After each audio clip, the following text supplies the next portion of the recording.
यह निजामपुर पंचायत की कहानी है, जहां पर लोग कहीं ना कहीं एक जगह एकत्रित होकर इस आस में लगे हुए हैं कि लगातार कई सारे नेता हमारे पंचायत में आ रहा है और यह हमारे उस लखीसराय विधानसभा क्षेत्र में पड़ता है, जहां पर विकास की रूपरेखा और शिक्षा साथ में स्वास्थ्य के रूपरेखा को कहीं ना कहीं अग्रसर करने का काम करेंगे। मैं यहाँ के कुछ लोगों से इस बात की भी जानकारी लेना चाहा कि आखिर क्या कारण होगा कि आप लोग किसी वैसे नेता का इंतज़ार कर रहे हैं जो कहीं ना कहीं आपके टोले के, आपके गांव के, आपके विधानसभा क्षेत्र का विकास करना जायज़ समझेगा और आप लोगों तक कहीं ना कहीं वह विकास की रूपरेखा को भी खींचकर आप लोगों को उस विधानसभा का खास तौर पर सदस्य बनाएगा, जिसकी रूपरेखा यह बताएगी कि हाँ भाई विकास हुआ है, चाहे वह शिक्षा हो, चाहे वह स्वास्थ्य हो या फिर अन्य हो।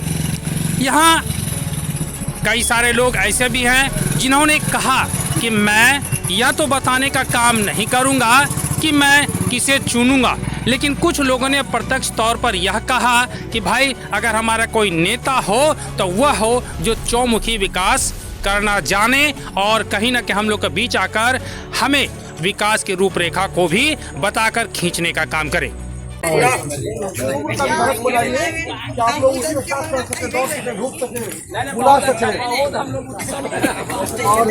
युवा को हम लोग का मुद्दा है कि पलायन को रोकना है और नया पार्टी है, पार्टी का है। आशीर्वाद दे रहा ना बोल जाओ।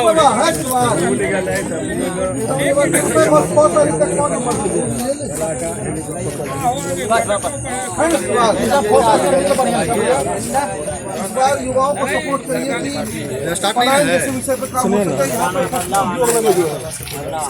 बदलाव आना चाहिए। क्या भैया समर्थन आप कर रहे हो? क्या बाबू क्या नाम है?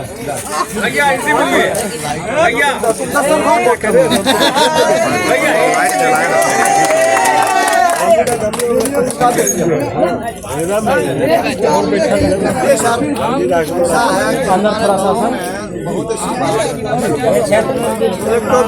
काम नहीं हुआ, कुछ भी काम नहीं हुआ। हम आए हैं करने लेकर आते हैं तो वहाँ देखिए कि इतना ही हम लोग रोड खराब है कि हद से ज़्यादा। हमारे गांव का स्कूल बच्चा जाता है डूब जाता है, स्कूल जाने के लिए रास्ता नहीं है, पढ़ाई डूब जा रहा है, रास्ते में पानी है सर। देखिए देखने की बात है सर, हम बोलते हैं नीचे प्लास्टर अभी नहीं जांच करने के लिए इधर आने के लिए हम दूसरे गाँव जाने के लिए जैसे बीरपुर जाने का है तो 4 किलोमीटर घूम के जाना पड़ता है। 2 किलोमीटर रहता है सर, सच्ची रहता है सफर करने के लिए 4 किलोमीटर घूम के जाना पड़ता है सर। प्लस स्कूल जाने के लिए रास्ता नहीं सर, बच्चा इतना पानी जाके जाता है, पानी का निकाल नहीं सर। आप लोग बोल रहे हैं तो देखिए जमीन आप बताइए, अपने गांव का नाम बताइए, स्कूल का नाम सब बताइए जो है। मेरा गांव का नाम निजामपुर है, प्राथमिक विद्यालय निजामपुर देख लीजिए। इस ओर से बच्चा जाता है पढ़ने के लिए, घंटा तक बता दें कब क्या होगा ये निश्चित नहीं है। क्या हो जाएगा ये कहना मुश्किल है कि क्या हो सकता है। बच्चा डूबेगा कि सही सलामत घर आएगा वापस पढ़ के। ये हर माँ बाप जो है निजामपुर का ये सोच में हमेशा रहता है क्या मेरा बच्चा सही सलामत वापस आएगा, शाम को क्या नहीं आएगा, ये सोच में रहता है। कमाएगा क्या, आधा सोच इधर डाल देता है। यही है हकीकत, ये है बिहार का विकास, ये है विकास बिहार का। देख लीजिए, एक बात का बस हम आपको भरोसा देंगे भैया कि चुनाव का परिणाम कुछ भी हो, ठीक है, आपका ये भाई इसके लिए लड़ेगा और चुनाव के बाद इसकी लड़ाई मजबूत कर दी जाएगी। आप लोग साथ हैं ना? साथ हैं तो अब अभी बोल रहे हैं कि चाहे सरकार की जो मजबूरी हो, सरकार को ये रोड बनाना पड़ेगा उसको। सूरज जी, मैं आपसे एक सवाल जानना चाहूँगा कि जब एम्बुलेंस कर्मी की मौत हो गई थी और अस्पताल में तमाम एम्बुलेंस कर्मी वहाँ पर बैठे थे, तो उस समय आपने उन लोगों का साथ दिया, आश्वासन भी दिया और जहां तक हुआ आपने अपना फर्ज भी निभाया। आज इस टाल क्षेत्र में आप पहुंचे हैं तो लोग कहीं ना कहीं अपनी समस्या आपको बताने का काम कर रहे हैं। अभी आपने कहा कि भले चुनाव का नतीजा कुछ भी हो, हम आपके साथ जरूर रहेंगे। तो मैं आपसे ये जानना चाहता हूं कि इनकी जो परेशानियां हैं, इनको किस तरीके से आप हरने का काम करेंगे? देखिए, लोकतांत्रिक व्यवस्था में किसी के साथ अन्याय नहीं हो सकता है। हर पंचायत का अपना फंड होता है, हर गांव के लिए जो है वो व्यवस्था आती है और इसकी विधिवत जो है वो कानूनी प्रक्रिया है। अगर ये सड़क है और यहाँ पे बच्चे अगर गिर के मौत का शिकार हो रहे हैं, वो मर रहे हैं, तो इसके लिए अगर हमको न्यायालय तक जाना होगा तो न्यायालय में उसकी लड़ाई लड़ेंगे, लेकिन इस सड़क को बना के रहेंगे। क्या लगता है कि चुनाव के बाद इस टाल क्षेत्र का जो कायाकल्प होगा बदलेगा? बिल्कुल बदलेगा। आपने जो पहला सवाल किया था ना, जीवन जो है वो मौलिक अधिकार है किसी का भी। अगर उसके साथ हनन होगा तो इस देश की पूरी व्यवस्था हमारे साथ खड़ी होगी और इनके उस दुख दर्द को हम दूर करने का पूरा प्रयास करेंगे और ये चुनाव के बाद आपको दिखेगा भी, चाहे परिणाम जो है। दूसरी बात टाल के क्षेत्र की जो है, तो इस टाल क्षेत्र में सबसे ज्यादा समस्या है। मैं आपको बता रहा हूँ कि मुख्य बाजार को थोड़ा छोड़ दिया जाए, मुख्य सड़कों को थोड़ा छोड़ दिया जाए, उससे थोड़ा दाएं बाएं हो जाइए तो समस्याओं का अंबार लगा हुआ है। मैं तो ये सोचता हूँ कि जो अगला विधायक होगा उसके लिए संघर्ष कितना ज्यादा बढ़ जाएगा, उसको इतना जनाक्रोश झेलना पड़ेगा और उसको इतना काम करना पड़ेगा, 24/7 एक्टिव मोड में रहना होगा। बिल्कुल आसान नहीं होने वाला है। इस क्षेत्र का विधायक बनने के बाद भी बहुत कठिनाइयां हैं, लेकिन चूंकि युवा है, हमारे पास मौका है, तो उनके लिए दौड़ते रहेंगे, ये मेरा वादा है। बोलिए रोज। तुम एक बात बताओ, बहुत सारे नेता तुम लोग के पास आया और शायद गए भी, तो क्या कभी तुम लोगों ने उनको इस समस्या से अवगत कराया था? बहुत बार सर, बहुत बार।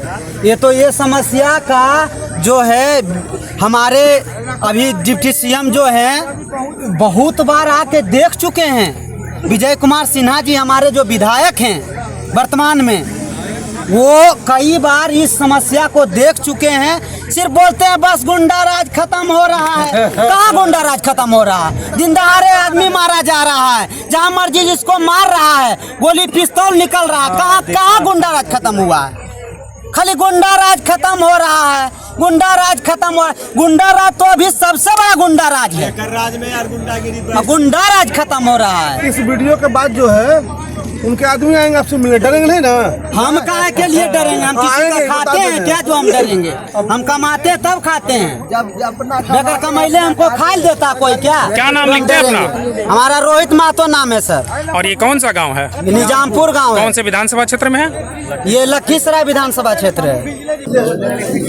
हाल ही है कि उप मुख्यमंत्री जी के गला सूखल है कि कौन आ गया जो है हमारा एकदम पोल खोल के रख दिया है। और जो विपक्षी हैं, कांग्रेस से रहे हैं अनिश जी, 60,000 वोट उनको पिछली बार मिला, उसके बाद भी उन्होंने विपक्ष की भूमिका नहीं निभाई, उनका भी गला सूखा है। ये कौन आ गया?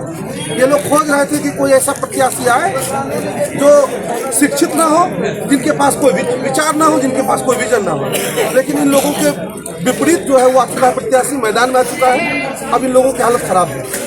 मुख्यमंत्री के बाद मुख्यमंत्री तो पूरे बिहार में ढिंढोरा विकास के लिए पूरा गंगा बहाते, हर जगह कहीं न कहीं विकास के पूरे गंगा बहल। पहला बात तो भैया ये है मुख्यमंत्री पद की है, बुझो जैसे बिहार में ब्याह जब हो गए हैं तो दूल्हा के काम हो गए हैं, लेकिन बगल में बिना काम वाले वो सहवाला भी बैठल रहे हैं। उप मुख्यमंत्री वही है बिहार के, दो को सहवाला बैठा दिए, उनका कोई उपयोग नहीं है। और उप मुख्यमंत्री के तौर पर उन्होंने क्या किया लखीसराय में ये बताया, कृषि विभाग उनके पास है, 167 रुपये का यूरिया 350 रुपये हम लोग खरीदते हैं, मजबूरी है लोगों की, ऊपर तक कमीशन जा रहा है, उस पर तो इनका कोई विचार नहीं आया। ये इनको कहिए कालाबाजारी मंत्री है। ये लोग जो है बिहार को डुबो दिए हैं। और आप इससे ज्यादा बर्बादी क्या चाहेंगे बिहार में?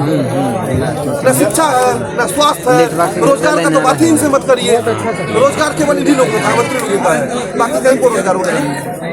अगर जन स्वराज के पार्टी से आप लोग जीत हो तो तोड़ की तैयारी हो? हमारी तैयारी तो हर स्तर पे है। जैसे एक तो जिला वाइज आपको चीज़ों चिन्हित करने पड़ेंगे कि आप जिले में क्या रोल प्ले करना चाहते हैं, फिर आपको प्रखंड स्तर पर योजना बनानी है, फिर आपको पंचायत स्तर पर योजना बनानी है। अगर आप जिले वाइज जाइए तो सबसे पहले जिला वाइज काम होना चाहिए कि अस्पताल को सुदृढ़ कर दिया जाए। यहाँ कुछ हो है तो टांगो टूटा है तो पटना रे पटू पटना, अगर हार्ट अटैक आ गया तो रे पटू भगवान, वो कोई उपायों नहीं हो यहाँ जे तोरा। दूसरी चीज शिक्षा के क्षेत्र में जो है भ्रष्टाचार को लगाम लगाना पड़ेगा। पहले गांव मोहल्ले में अपनी जो है आम लोगों की सभा होती थी, वो आम लोग स्कूल पे नियंत्रण रखते थे क्योंकि सरकार की तरफ से क्रश नहीं किया जाता था। अगर कोई टीचर लेट आया 9 बजे 10 बजे, अगर कोई नहीं पढ़ा रहा है, इसकी शिकायत होती थी तो उस पर सुनवाई होती थी। आजकल क्या है, भ्रष्टाचार और तानाशाही, ब्यूरोक्रेसी इतना बढ़ गया है, कोई पढ़ाए ना पढ़ाए, स्कूल में क्या चल रहा है इसमें कोई सूद लेने वाला नहीं है। और कोई विरोध कर देगा, उसका एक आध वीडियो आ जाएगा तो हो सकता है फोन भी आ जाए कि तुम्हारे ऊपर FIR होगा, सरकारी काम में बाधा पहुंचा रहे हो। अरे ये लोग पूरे बिहार के विकास में बाधा पहुंचा रहे हैं तो इनके ऊपर FIR नहीं हो रहा है, और पुलिस विभाग अगर विरोध कर देता है ये लोग कहते हैं सरकारी काम में बाधा पहुंचा रहे हैं। इसके अलावा पंचायत स्तर पे जैसे आप देख रहे हैं लाइब्रेरी है, लाइब्रेरी की स्थापना होनी चाहिए। मूल तो शिक्षा है हमारा ना, बच्चे शिक्षित होंगे तो आप ये 5 किलो अनाज देके जो भिखमंगा बना रहे हैं इसकी आवश्यकता नहीं पड़ेगी, ये 500 किलो के मालिक खुद ही बन जाएंगे। तो लाइब्रेरी की पंचायत स्तर पर स्थापना होनी चाहिए, उसका डिजिटलाइजेशन होना चाहिए, उसमें बच्चे जो है वो पढ़ते हुए दिखने चाहिए। इसके अलावा जो है अब किन किन योजनाओं की, लखीसराय सिंदूर उद्योग को ले जाना जाता था, सिंदूर उद्योग के विकास के लिए सरकार ने पिछले 30 सालों में, 40 सालों में, 50 सालों में क्या किया ये बताएं? कुछ नहीं किया, बर्बाद कर दिया लखीसराय को। लखीसराय में क्यों नदी देखिए, कचरा का अंबार बना दिया इन्होंने, बर्बाद कर दिया। एक तो ये हमारा कृषि का क्षेत्र है, कृषि सबसे महत्वपूर्ण है लखीसराय के लिए, चाहे आप बरैया प्रखंड की बात करिए, चाहे आप हलसी की बात करिए, चाहे आप रामगढ़ की बात करिए, चाहे आप लखीसराय की बात करिए। सिंचाई की व्यवस्था डेवलप करने के लिए इनके पास कोई साधन नहीं है। आप कोई भी पूछिए गांव में, कोई नहर दिखेगा के कौन बनाए हैं? श्री बाबू बने हुए थे, उनके प्रताप से हम सब जी रही हो, खा रही हो, वो बात तो की कर रहे लोग। 1961 के बाद से आप लोगों ने क्या किया बिहार के लिए? 61 के बाद से कांग्रेस की सरकार आई, अनस्टेबल गवर्नमेंट दिया है उन्होंने, लगातार मुख्यमंत्री को बदलते रहे। 1990 तक बिहार को गर्द में लेकर चले गए, और जब लालू जी की सरकार आई तो उन्होंने तो पूरा टेक ओवर ही कर लिया, बिहार को 5 लाख पीछे फेंक दिया। जो है ये स्थिति है। मूल समस्या है कहीं दलहन के फसल में, बड़हिया में दलहन यही सेंटर पे में आए दिन समस्या हो गई, बाढ़ के पानी नहीं निकला है, एक कारण दलहन की फसल बर्बाद हो गई। उसको दलहन क्या कह रहे हैं? सरकार उसको तिलहन क्षेत्र कहती है। सरकार अपने पेपर में आप लोगों को ज्ञात हो, उसको दलहन के साथ तिलहन क्षेत्र घोषित कर दिया, मुआवजा कम देना पड़े। और जो जिस टाल क्षेत्र की आप बात कर रहे हैं, उस टाल क्षेत्र के पास किनके पास क्या प्लान है? आप देखिए वहीं पर हरोहर नदी है, हरोहर नदी की सफाई पे ये कितना ध्यान देते हैं। एक्चुअली हरोहर नदी जो है वो एक तरीके का कैनाल है, अगर उसकी सफाई ठीक तरीके से कर दी जाए तो पानी जो है वो पहले निकल जाएगा टाल क्षेत्र से। मैं कह रहा हूँ कि जो चीजें हो सकती हैं ये वो भी नहीं कर रहे हैं। टाल को लेकर तो विस्तृत योजना होनी चाहिए। लखीसराय चूंकि कृषि का क्षेत्र है, जो है एग्रीकल्चरल इंस्टीट्यूट की स्थापना होनी चाहिए, उसके बाद अध्ययन होना चाहिए हर क्षेत्र का कि किस क्षेत्र में हम अच्छी किस्म के बीज जो है उपलब्ध करवा सकते हैं, किसानों के जो आय कैसे वृद्धि कर सकते हैं। दलहन क्षेत्र जो हमारा टाल का जो क्षेत्र है उसमें पानी का जल जमाव ना हो, इसके लिए 10 साल 15 साल 20 साल का कोई विजन डॉक्यूमेंट आए, साइंटिफिक स्टडी हो और उस क्षेत्र को जो है 2 फसला किया जाए। अगर एक बार वो क्षेत्र 2 फसला हो गया तो पलायन की समस्या भी वहां से रुक जाएगी, लोग अपने ही खेत में काम करेंगे और खुद के मालिक होंगे, न कि जाके दिल्ली बंबई में जो है वो लात जूता खाएंगे और गाली भी खाएंगे।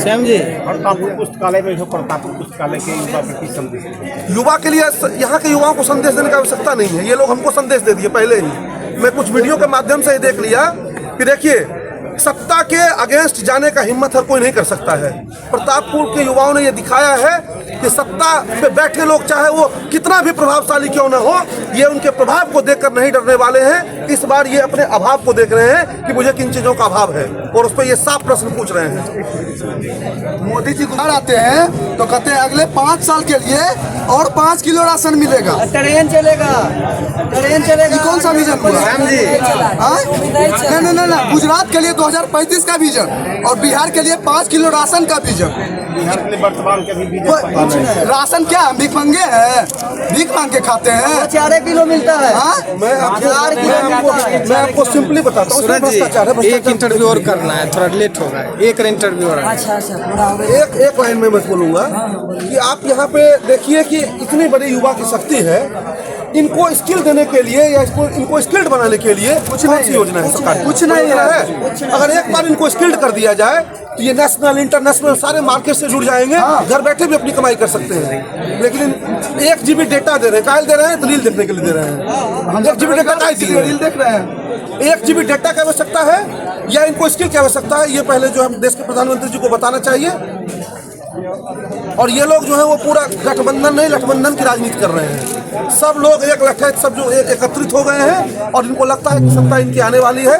बिहार के युवा जागृत हो चुके हैं और युवाओं में जो शक्ति होती है ना, स्वामी विवेकानंद जी मात्र 39 वर्ष की अवस्था में उनका निधन हो गया।